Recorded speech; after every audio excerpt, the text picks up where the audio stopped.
This country's best young figure skater, who was 16 years old and at the height of her abilities, quit the sport she had been doing her whole life. There was no harm, no scandal, and no fall from favor. She was just a girl who, at age 5, had broken national records, landed jumps that grown women dodged, and carried the weight of her father's $1 million investment on her blades. She made the devastating decision that enough was enough. It could have all been over with that choice. 2 years off from competition is not a break in high-level sports. For most people, it's a goodbye that will never end. As the window shuts, time goes on, records become old news, and the name quietly fades from the conversation. But not everyone is on Alysa Liu.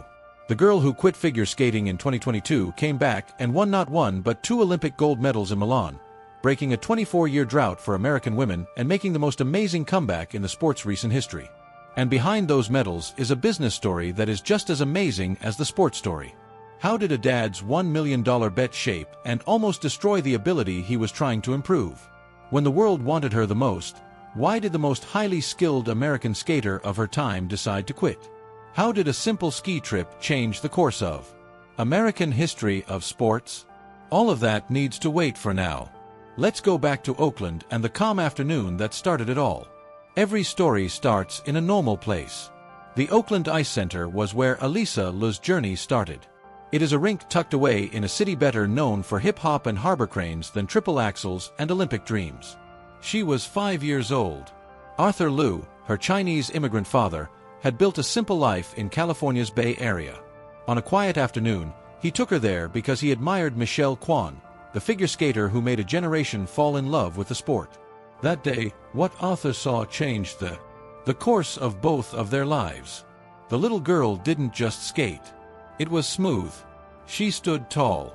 A coach will only notice how naturally easy she moved once every 10 years. Laura Leetsky, her first teacher, saw it right away and quickly switched her from group lessons to one-on-one classes. The machine was up and running. And Arthur Liu, a man who came to the US from China with a strong desire to succeed and a willingness to make sacrifices, made a choice that would affect the next 10 years of his life. He would not waste anything. Arthur told CBS's 60 Minutes that he spent between $500,000 and $1 million on his daughter's skating career.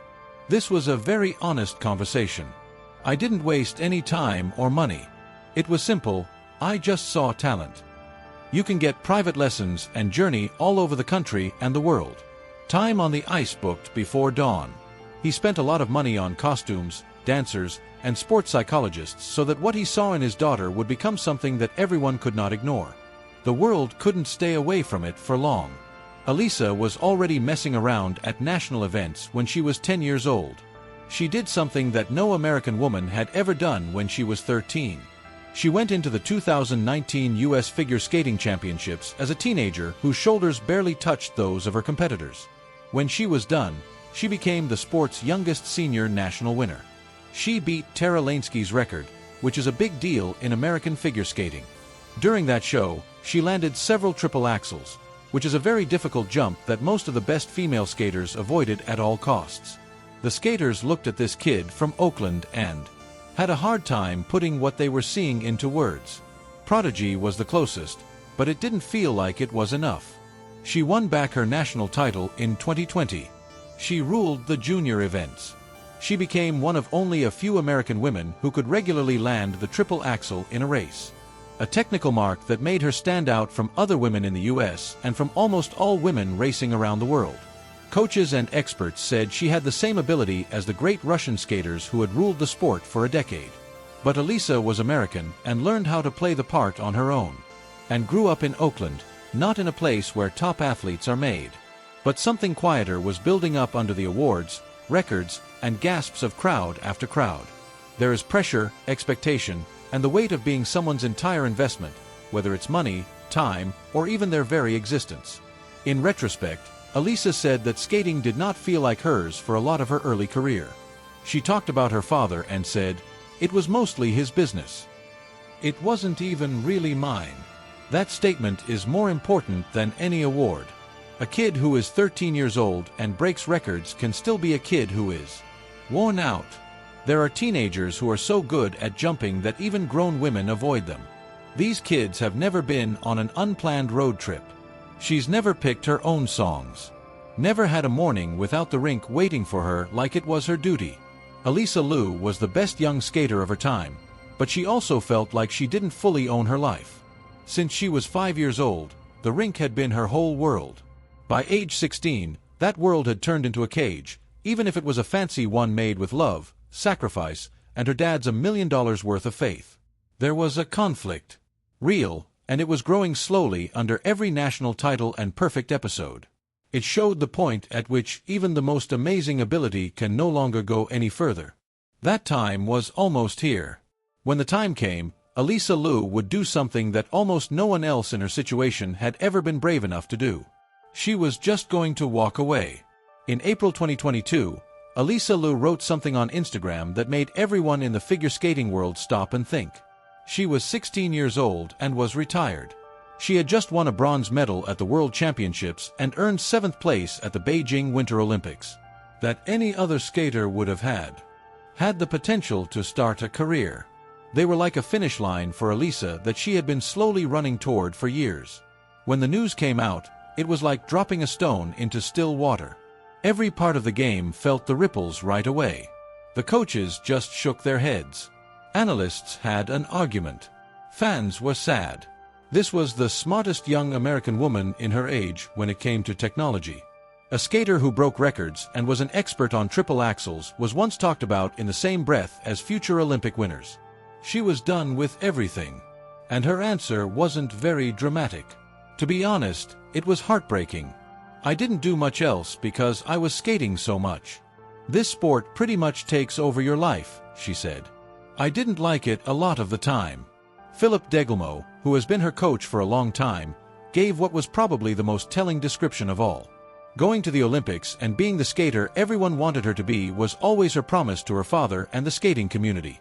She felt like she had kept her word. She lived up to every standard that was put on her. Since she was 5 years old, she was going to honor herself for the first time in her life. After that, there was a real, unplanned, gloriously ordinary freedom that is almost unheard of in top sports. Alysa Liu went on a trip. She went on a trip to Nepal's Everest base camp that tests her fitness in a whole new way. No judges, no points, and no show. One foot in front of the other, the sound of nothing, and the height of it all. She went on road trips with her friends, but they didn't have a set location. She signed up to go to UCLA. She ate without anyone keeping an eye on what she was eating. She woke up without a plan for training and was just waiting. She laughed a lot. She didn't do any competition skating at all for almost 2 years. The most important part is now here. She didn't miss it. For a long time, the ice was just the past. A chapter was closed on purpose, not out of sorrow. At the beginning of 2024, she skied for the first time. There were no plans for the trip. It was just snow, speed, and a physical thrill she hadn't felt since her last race. And something was stirred by that feeling, the rush of movement and the precision of controlled speed. It had been a while since I had that rush of energy. It feels so much like skiing, she would say later. So I thought, wait, let me try skating. She had no plans to come back. She was just interested. But people who are interested in the body of a generational ability tend to turning into something bigger. The skates were put back on. Now the ice felt different. Not like a duty, not like a promise made by her father, and not like the weight of what the country expects of her. She had never felt like she had a choice before. It was her choice, and only her choice. So she got in touch with her coaches. She started training again at Lakewood Ice in California while she was still in school at UCLA. From the Bay Area, she worked with Philippe Deguillemot and Massimo Scali. At first,